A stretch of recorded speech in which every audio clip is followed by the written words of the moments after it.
Quiero que vayamos todos juntos a la palabra de Dios, por favor. Vamos al libro de Isaías, capítulo 43, versículo 18 y 19. Isaías es un libro de la Biblia que se encuentra en el Antiguo Testamento. Hace parte del libro de los profetas y los profetas mayores. Se le llama profetas mayores no porque tenga mayor importancia, simplemente es por su extensión. Tenemos profetas mayores y profetas menores. La Biblia está dividida en capítulos y a su misma vez en versículos. Así que vamos al capítulo 43, al versículo 18 al 19. Déjeme saber de alguna manera que está allí, por favor, y siga la lectura conmigo. Esa es la invitación que les hago en esta mañana. ¿Estamos todos allí, por favor? Súper, qué bendición. Dicen: olviden las cosas de antaño, ya no vivan en el pasado, voy a hacer algo nuevo, ya está sucediendo. ¿No se dan cuenta? Estoy abriendo un camino en el desierto y ríos en lugares desolados. Quiero que en esta segunda lectura usted la lea conmigo, por favor. Y si no tiene su Biblia, puede leerlo muy amablemente en las pantallas, por favor. A la voz de tres: 1, 2 y 3. Olviden, ya no vivan en el pasado, voy a hacer algo nuevo. Ya está sucediendo. ¿No se dan cuenta? Estoy abriendo un camino en el desierto y ríos en lugares desolados. Amén.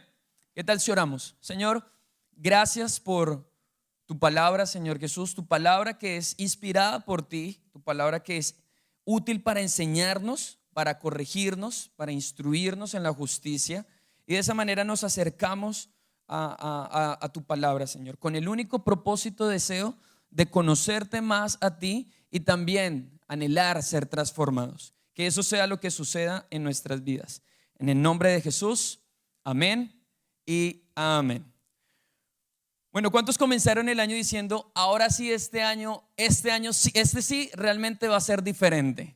¿Cuántos ya por ahí dijeron eso? ¿Cuántos ya iniciaron una meta nueva y también ya la pospusieron? Los que les da risas porque ya les pasó, ya me pasó. ¿Cuántos ya se pesaron? Los que no, los invito a que sea el momento. Es el buen momento para hacerlo. ¿Cuántos ya actualizaron su suscripción del gimnasio que cancelaron desde el mes de septiembre? ¿Cuántos ya actualizaron la nueva aplicación para tener un control sobre sus metas y propósitos de este año? Pues bien, quizá algunos también sienten que aunque el calendario cambió, los problemas y las situaciones siguen siendo las mismas, ¿no? Posiblemente. Y si yo les dijera que ese verdadero comienzo no depende de una fecha, sino de una acción transformadora que Dios puede hacer y que está interesado en hacer en nuestras vidas, ¿cómo diríamos? Pues bien, el inicio de año siempre despierta mucha esperanza, mucha expectativa, ¿no? Tenemos metas, compromisos, metas personales, pero con estos sentimientos también viene mucho miedo. El inicio de año también despierta miedo, despierta cansancio, venimos también agotados. Puede despertar también sentimientos de culpa por proyectos y cosas que no se realizaron. El inicio de año es una de las fechas donde las personas hacen más búsquedas sobre dietas. Y me encontré un par de preguntas bien interesantes. Una de esas preguntas que le hacen a Google es: ¿cuál es la mejor dieta para bajar de peso en una semana? O sea, ya todo el mes comiendo desaforadamente. O estas más, espero que no sean ustedes. ¿Cómo puedo bajar de peso sin hacer nada? Hay otros que pueden buscar un gimnasio en el cual pueda ir al parqueadero, tenga parqueadero para poder ir en carro. Imagínense que en el 2014 profesionales en áreas de estudio como la psicología cognitiva y economía conductual publicaron un artículo de investigación muy interesante titulado El efecto del nuevo comienzo. ¿Qué es el efecto del nuevo comienzo? Es un fenómeno psicológico donde hitos temporales, un hito es básicamente una fecha, podría ser el año nuevo. El año nuevo es un hito para nosotros, la fecha de cumpleaños, un aniversario. El primer día de la semana puede representar un hito para nosotros. Entonces, el fenómeno del nuevo comienzo crea una sensación como de pizarra en blanco, ¿no? Entonces, esa sensación de que estamos esperando que llegue el 1 de enero a partir del 1 de enero sí arranco borrón y cuenta nueva. Entonces, con este fenómeno que experimentamos todos posiblemente en este momento de manera voluntaria o involuntaria, tenemos una sensación de oportunidad para el futuro, ¿no? Creo que todos estamos por estas fechas anhelando, deseando que este nuevo año sea diferente, que sea mejor, y está bien hasta cierto sentido, no es que esté mal, pero hay una trampa en esa emoción, en ese fenómeno, y es que esa emoción inicial puede llevar a metas poco realistas y la emoción va disminuyendo significativamente y muy rápidamente. De hecho, hay otros estudios, no tan formales, pero demuestran que las personas con los compromisos que se hacen por esta semana terminan no superando ni siquiera el mes de febrero.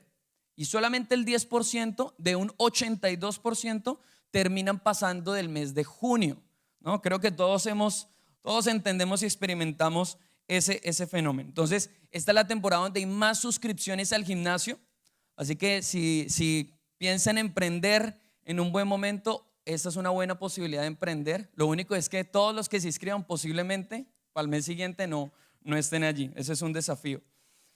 Utilizan plataformas para llevar metas personales, para mejorar todo ese proceso de metas que se tienen para este nuevo año. Entonces, esta emoción dura poco, y es que esto muestra que el año nuevo, este estudio identificó que el año nuevo era el hito, era la fecha donde más las personas tomaban esa fecha como un punto de referencia, como un punto de inflexión para empezar algo nuevo.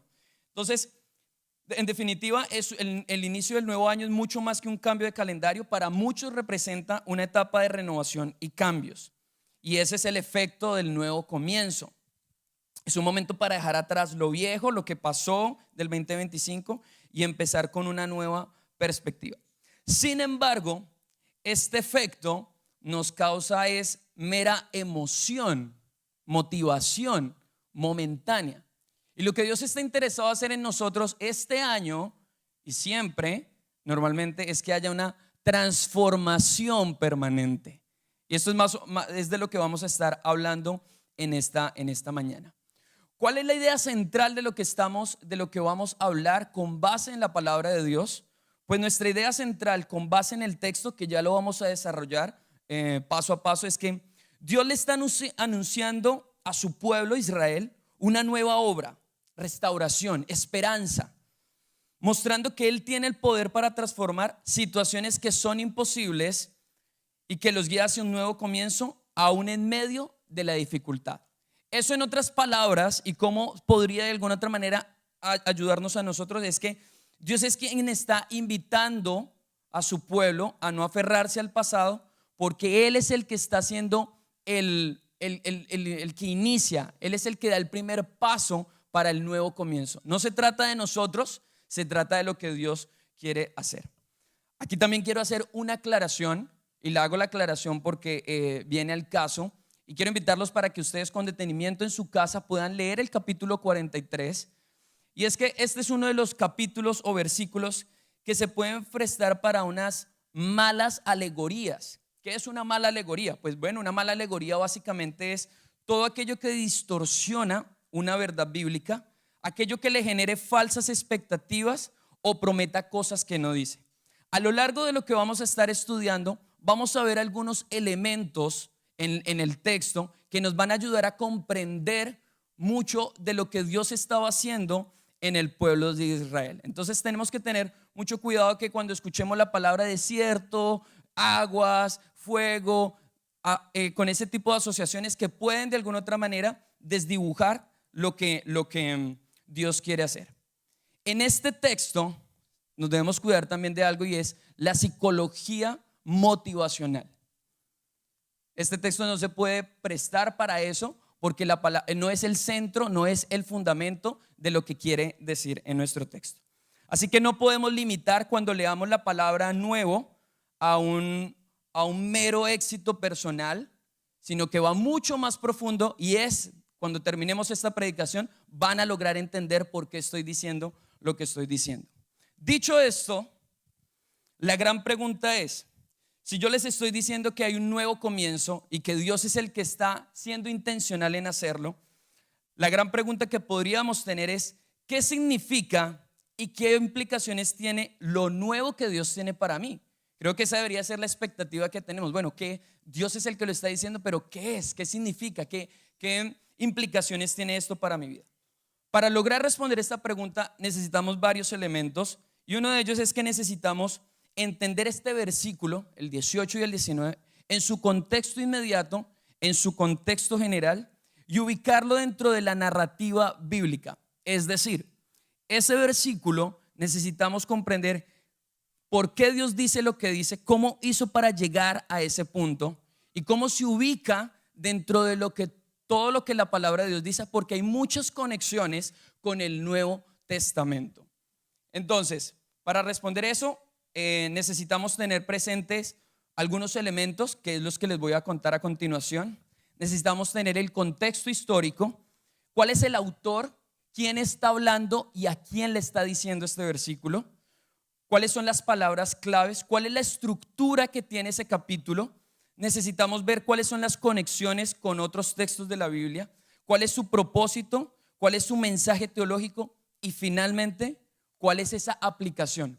¿Cómo de lo que yo estoy leyendo en la palabra de Dios, cómo lo pongo en práctica? ¿Qué significa para mis tiempos de hoy?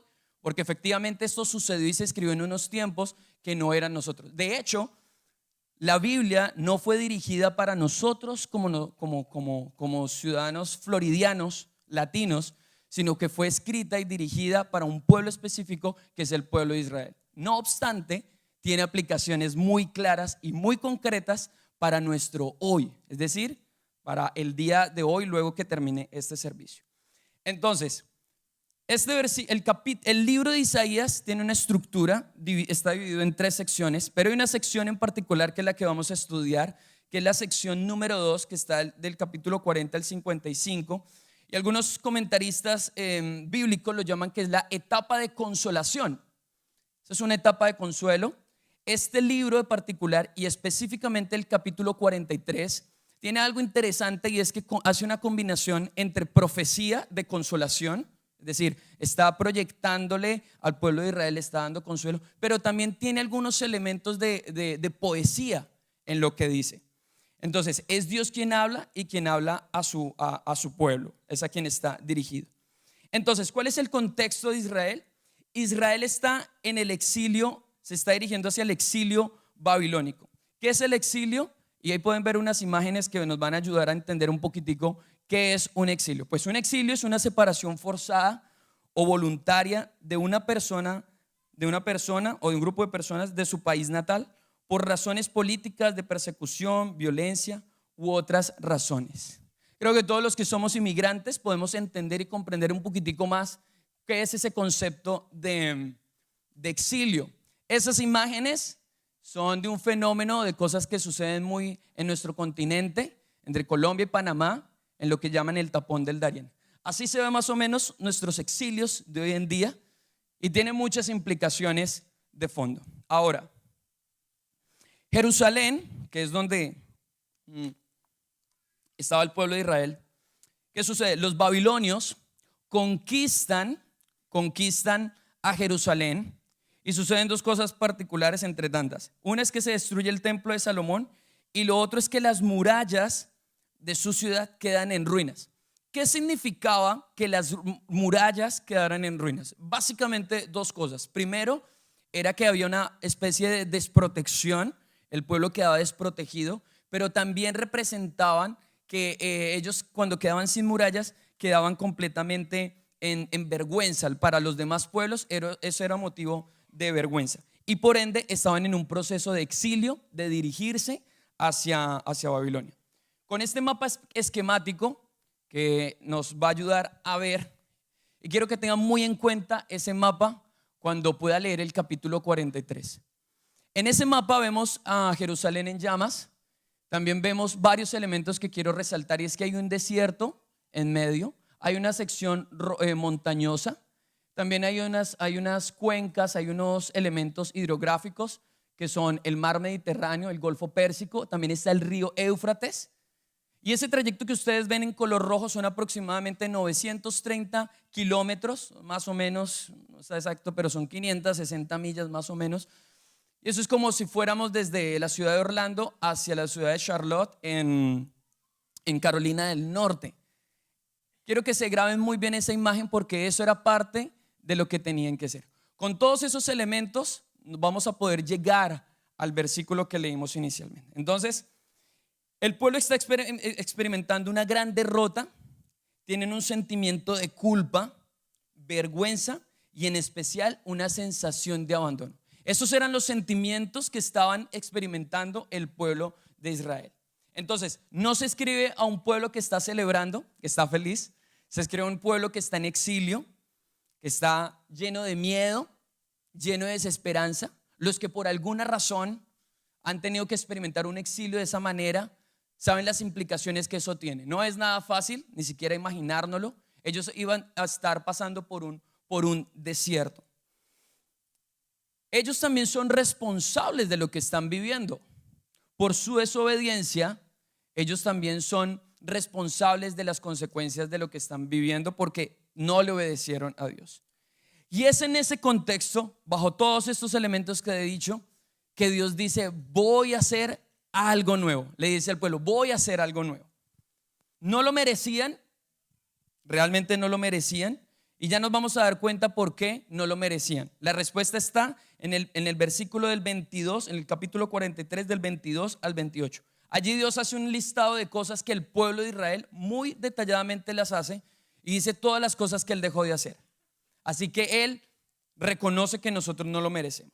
Sin embargo, si nos acercamos a la Biblia y preguntamos quién es Dios en este texto, uno de los atributos que vemos más fuertes en este texto es la fidelidad de Dios. Dios es fiel. A pesar de que nosotros le fallamos, Él sigue siendo fiel. Continuamos en nuestro análisis y es que en el versículo 1 y 4, si usted tiene su Biblia física ahí, en el versículo 1 y 4 dice: pero ahora sí dice el Señor, el que te creó, Jacob, el que te formó, Israel, no temas que yo te he redimido, Él te ha llamado por tu nombre, tú eres mío. En este versículo inicia con la palabra ahora. Esa palabra ahora lo que está marcando es un contraste entre lo que pasó en el capítulo anterior y lo que va a suceder ahora. ¿Cómo terminó el capítulo anterior? Terminó reconociendo simplemente que el pueblo de Israel necesitaba un Salvador, alguien que los rescatara. No por mérito, no por lo que ellos habían hecho, sino porque Dios es bueno y lo necesitamos. Entonces, lo que vemos aquí es que a un Dios que rescata a su pueblo y garantiza presencia y protección en medio de las dificultades. Pero también vemos otro elemento importante y es que le dice: eres precioso, porque eres precioso a mis ojos. Yo te amo. Imagínense usted estar en esas condiciones en las que están y que el Dios mismo le diga a su pueblo: te amo, eres precioso. No le está sacando el listado de cosas que no hizo, sino que lo está reafirmando su identidad. Se acerca como ese buen padre que ama. Y eso es lo que Dios también nos dice hoy, para este inicio de año: eres amado por mí, te amo, eres precioso. No porque lo merezcamos necesariamente, sino por su amor, su gracia. Dice más adelante el versículo: yo soy quien borro las transgresiones y pecados que tú has hecho y no traigo a la memoria lo que tú me has hecho. Del versículo 5 al 7 nuevamente dice: no temas, yo estoy contigo. Desde el oriente traeré a tu descendencia, desde el occidente te reuniré. Entonces aquí vemos a Dios como protector y presente en medio del miedo. Él sabía que ellos iban a experimentar ese tipo de sentimientos y por eso le dice: no temas, yo estoy contigo, no tengas miedo. Nuevamente reafirma su identidad. Del versículo 8 al 13, lo que está sucediendo es que Él está haciendo un llamado al pueblo de Israel. Ya lo está reafirmando, pero ahora le dice: mientras estás en ese proceso de exilio, mientras estás en ese proceso por lo que vas a vivir, recuerden el mapa mental, todo lo que iban a experimentar, la trayectoria que ellos iban a tener, con lo que se iban a enfrentar. Él les está diciendo: a medida que tú avances, tú vas a proclamar y decir ¿quién soy yo? ¿Por qué lo tenía que decir? Porque los demás pueblos iban a reconocer que el pueblo de Israel, en medio de lo que estaban viviendo, estaban dándole la gloria a Dios. Y eso iba a ser motivo de testimonio para que los demás pueblos vieran y dijeran: wow, esta gente se toma en serio lo que Dios hace con ellos. Iba a servir de testimonio. Y finalmente llegamos a los versículos más directos del contexto, que es el versículo 14 al 17.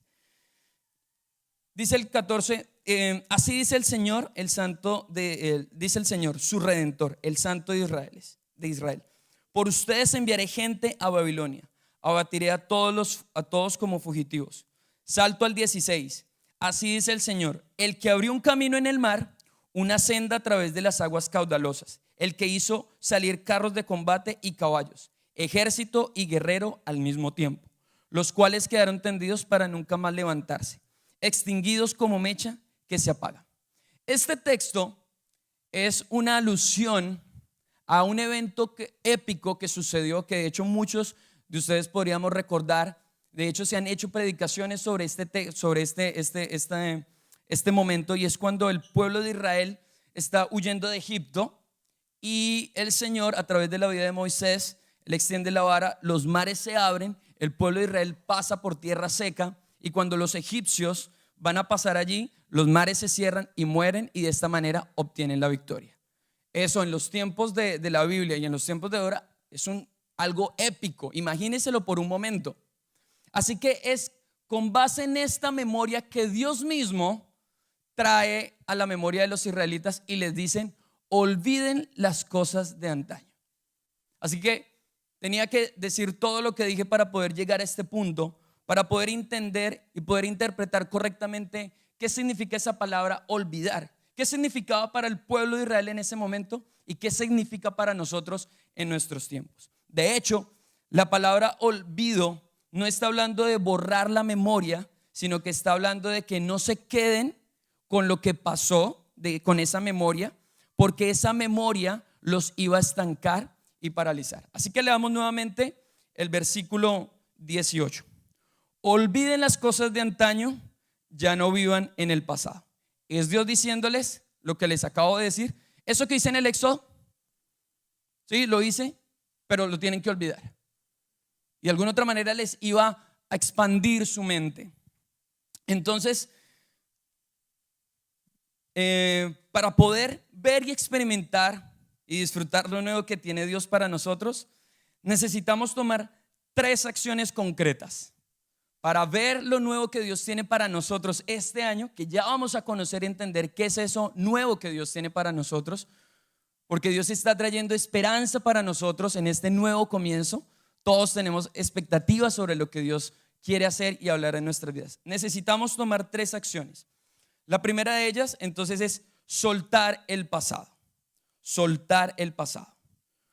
Dice: olviden las cosas de antaño, ya no vivan en el pasado. No les está prohibiendo una memoria histórica. De hecho, es algo que es difícil de que nosotros como seres humanos podamos hacer. Podemos en nuestra memoria a corto plazo olvidar algunas cosas, pero hay situaciones que son fuertes y que son difíciles de borrar, situaciones traumáticas. Entonces, de hecho, también cuando estudiamos todo este texto, nos damos cuenta que una y otra vez en el versículo 26 él dice: hazme recordar. Él mismo está siendo intencional, es decir, hazme recordar. Así que el concepto de olvidar las cosas del pasado no es bloquear lo malo que hayas vivido, sino que tienes que afrontarlo. No es el daño que te hayan hecho a alguien. Quizá lo que necesitas no es olvidarlo y bloquearlo. Lo que necesitas es afrontarlo y hacer un proceso de sanidad interior a través de los recursos y herramientas que te ofrece la iglesia para que puedas experimentar sanidad. ¿Listo? Entonces, no es un olvido histórico. Les está diciendo: eso que pasó fue muy bueno, fue muy interesante, yo mismo lo hice, dice el Señor, pero quiero que olviden de eso porque voy a hacer algo nuevo. Él necesitaba que esas memorias quedaran allá porque estaban condicionando a Dios de alguna manera, y él necesitaba que el pueblo de Israel estuviera expectante para lo que él iba a hacer. Entonces, si ellos seguían con esa mentalidad de lo que él hizo, no iban a poder conocer el Dios tan grande que él quería mostrar para su pueblo. Esas memorias, por más buenas que fueran, de alguna otra manera iban a distorsionar o limitar la imagen de Dios. Y es por eso que les dice eso. Algunos de nosotros podríamos, como el pueblo de Israel, el pueblo de Israel tenía dos formas de comportarse. O vivía de las glorias pasadas, de las cosas buenas que habían logrado y que Dios había hecho, o de los fracasos pasados. Y ambas situaciones o ambos comportamientos no nos ayudan a nosotros. Vivir de las glorias pasadas. Es que en mi país yo sí era, yo fui, yo tuve.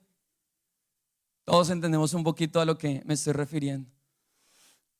Y no está mal recordar, no está mal pensar. Lo que no puede pasar es que nos quedemos estancados por estar recordando y trayendo esas memorias y que simplemente generan daño a nuestra vida. Hay un punto en el cual nosotros como migrantes tenemos que decir: no estoy allá, quisiera estar allá por lo que sea, estoy acá. Es el lugar donde Dios nos tiene, donde nosotros vamos a hacer de bendición, a dar fruto, a bendecir esta tierra y disfrutar el momento que estamos viviendo. Ambas situaciones, vivir de las glorias pasadas, de las victorias pasadas o de los fracasos pasados, pueden impedir ver la obra que Dios quiere hacer. Dios no quiere que niegues o que bloquees tu pasado, pero no quiere que el pasado determine tu futuro. Y en este punto podemos preguntarnos: ¿qué te está invitando a soltar Dios del 2025? A este punto ya podríamos estar pensando: ¿qué es eso que viví, que experimenté, que hice, que pasé, que siento que el Señor, que el Espíritu Santo está hablando a tu vida y necesitas soltar? Quizá es culpa del pasado, o lo que no se logró, o lo que no se pudo. Quizás son miedos. El miedo es un sentimiento que con el miedo se desprenden muchas más cosas: ansiedad, depresión. Porque si no soltamos eso, no vamos a poder ver lo nuevo que Dios tiene para nuestras vidas. Frustraciones o algún estancamiento en algún área de tu vida, inseguridad económica, alguna herida familiar, sueños o metas que de pronto no se cumplieron, pueden hacer que nosotros nos estanquemos, y el Señor hoy nos dice que debemos soltarlo. ¿Qué tal si pensando en eso deberíamos hacer una oración y decirle: Señor, esto que tú estás mostrando a mi vida en este momento, esta situación por la que pasé, te la entrego a ti, lo suelto? Quizá la vas a recordar, posiblemente, pero el Señor te invita a soltar. Si estabas orando, puedes abrir tus ojos. Y de hecho, yo tuve un evento en mi niñez muy fuerte, muy traumático, y aún recuerdo muchas cosas, pero ese recuerdo no me ha limitado para vivir y creer en las promesas que Dios tiene para nosotros. Y me pongo con ejemplo con mucho respeto, es porque todo lo podemos hacer. No se van a borrar esos recuerdos que pasó, pero sí puedes tomar la decisión de soltarlo y avanzar y seguir adelante con lo que Dios tiene para tu vida. No puedes abrazar lo nuevo si sigues aferrado al pasado. No lo puedes. Y eso era lo que el Señor estaba queriendo decirle a su pueblo. Punto número 2, caminar por fe. El versículo 43:19a, que es el versículo inicial. ¿Todos me están siguiendo ahí? ¿Bien? ¿Bien? Ok. Voy a hacer algo nuevo, ya está sucediendo. ¿No se dan cuenta? 43:19. Voy a hacer algo nuevo, ya está sucediendo. ¿No se dan cuenta? Es una pregunta retórica la que tiene allí. Es decir, no les está pidiendo necesariamente que respondan. Los está invitando a caminar en fe, los está invitando a avanzar. Entonces el punto número 1 es soltar, pero ellos tenían una ruta que transitar, por eso los estaba levantando y los estaba animando. No era soltar, que si sueltas y te quedas ahí, pues no estamos haciendo la tarea completa. Tú sueltas y empiezas a caminar por fe. La única manera que ellos iban a poder experimentar lo nuevo era caminando en fe. De hecho, es muy interesante y me encanta la Biblia porque usa unos tiempos gramaticales interesantes en futuro y en presente. Dice: voy a hacer algo nuevo, tiempo futuro, y cambia inmediatamente la narrativa. Dice: ya está sucediendo. ¿No se dan cuenta? ¿Qué juego de palabras tan interesante? Voy a hacer algo nuevo, ya está sucediendo, ¿no se dan cuenta? Y efectivamente el pueblo de Israel literalmente no se estaban dando cuenta. porque había muchas cosas de esas que estaban transicionando que no estaban viviendo. Por eso era un libro profético y por eso Él los llenó y los reafirmó. Porque imagínense cuando iban en el kilómetro, no sé, 300 o 400, ¿cómo podría estar su fe? Si es que no es que iban no es como si nosotros tomáramos un vehículo y salimos y es tranquilo, no, era caminando, era con esos sentimientos. Imagínense caminar bajo esos sentimientos y esas condiciones y condiciones emocionales, personales y aún geográficas. Dimensionemos un momento eso. Entonces dice, voy a hacer algo nuevo, ya está sucediendo. Es decir, para conocer y experimentar lo nuevo de Dios, ellos debían tomar acciones en su presente. Para que tú y yo podamos ver lo nuevo que Dios tiene en este 2026, tú necesitas tomar acciones en tu presente, hoy mismo, aprovechando el efecto que tenemos del nuevo comienzo y ganas, pero no es solamente quedarnos motivados, sino buscar ser transformados. Así que, ¿en qué área sientes que Dios te está llamando a caminar por fe? ¿Qué es la fe? Definamos primero qué es la fe. Bueno, la fe es, según Hebreos 11:1, es la fe, la garantía de lo que se espera y la certeza de lo que no se ve. ¿Recuerdan que Dios les dice, no están viendo lo que está sucediendo? No, ellos no lo estaban viendo. Por eso los está llamando a caminar. La única manera de que lo hubieran podido experimentar eran caminando. Así que recuerda, lo nuevo de Dios siempre se trata de Él. Para caminar por fe necesitas ser intencional en tus tiempos con Dios, en tus prácticas espirituales.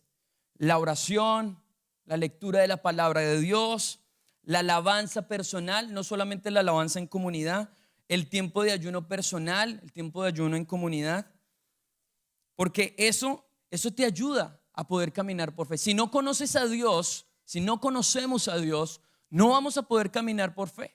Cuando llegan las situaciones difíciles, lo primero que hacemos lastimosamente muchas veces es echarle la culpa a Él. Nos enojamos con Dios. Y eso no es lo que Él quiere. Necesitamos conocer algo más del carácter de Él. Y eso requiere intimidad. Quizá en este año lo que necesitamos es bajarle un poquitico al ritmo tan acelerado que llevamos en este país. Y enfocar un poquitico más en qué es lo que Dios quiere hacer con nosotros. Decirle, Señor, quiero conocerte más. Mi gran compromiso es de mi casa no salgo, no como un acto religioso, sino como un acto de es que yo no puedo salir de mi casa sin despedirme de mi esposa, así esté acostado, esté indispuesta, lo que sea. Yo de mi casa no salgo sin buscar la presencia, sin tener un tiempo contigo. Puede ser muy importante la cita, el compromiso, la venta que voy a hacer, lo que sea, pero mi tiempo con Dios.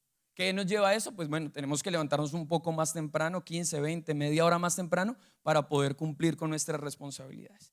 Entonces, quizá necesitamos este año volver a orar en familia. Que oremos en familia, que seamos intencionales con los que vivimos, poder orar, tener tiempos en familia. Necesitas revisar y poner en orden tus prioridades. Quizá a medida que pasó el 2025, las prioridades se fueron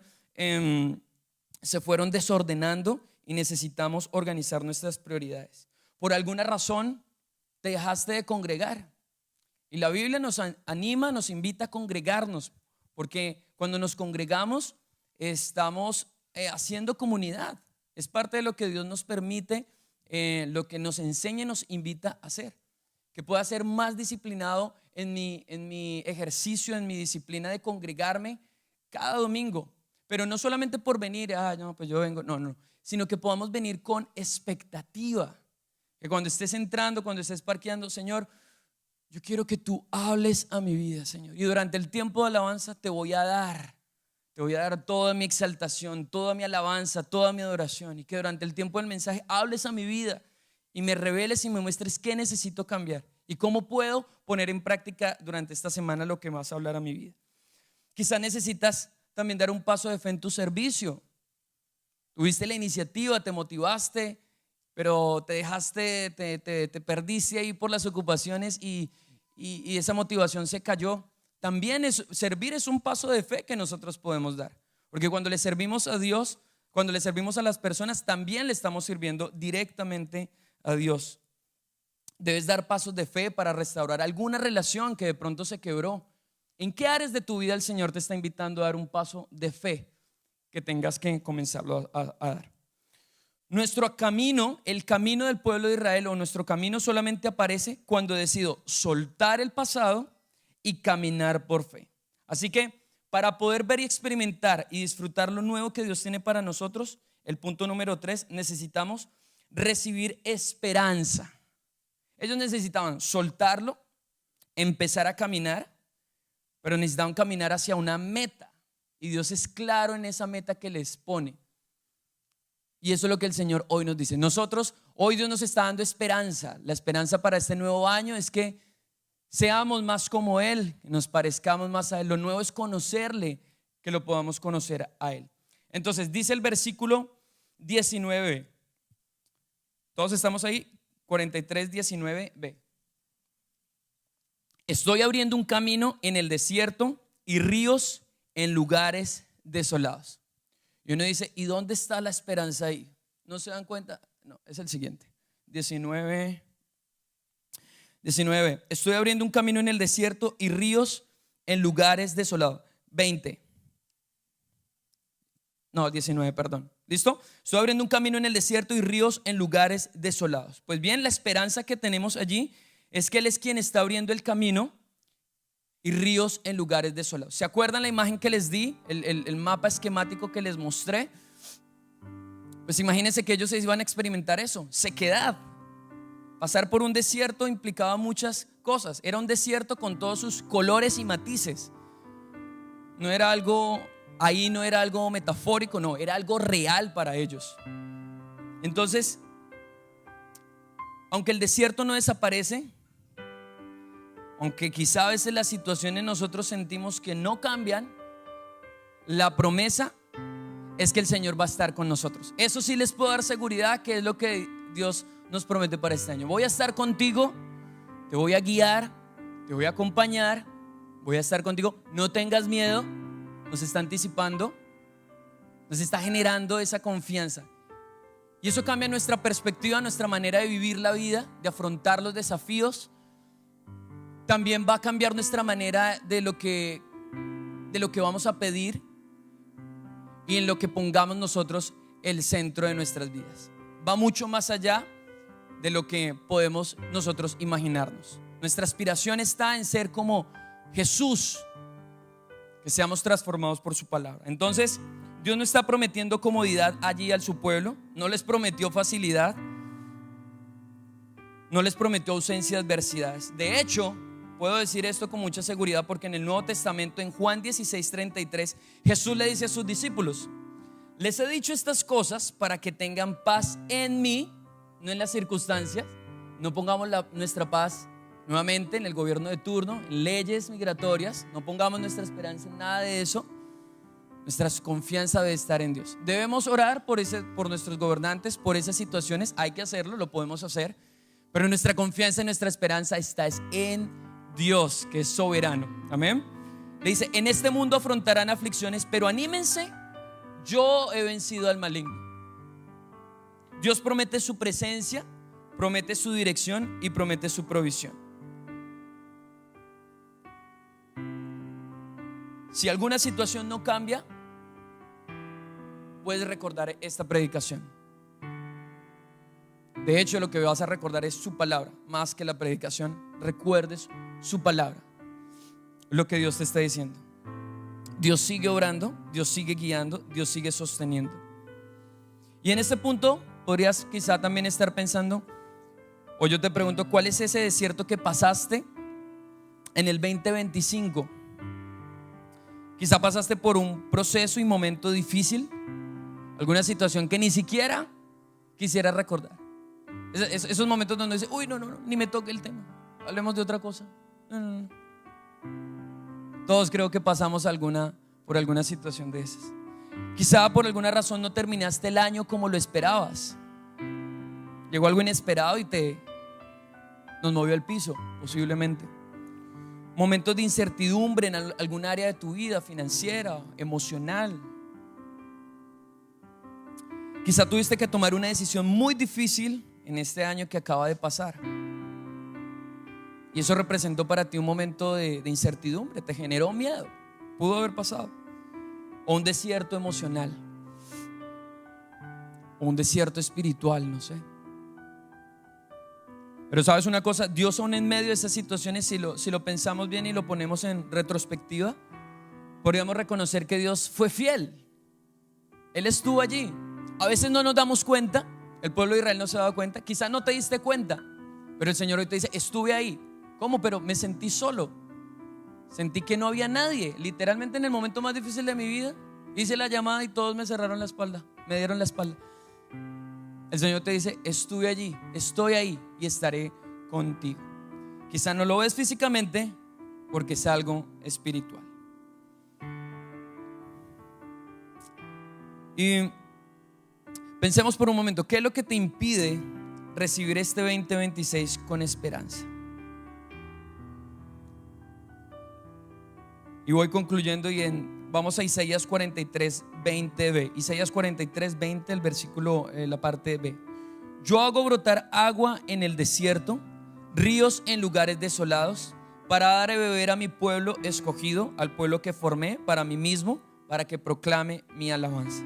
Hay una palabra muy interesante allí, y es la palabra yo. Está hablando Dios, no yo, está diciendo Dios.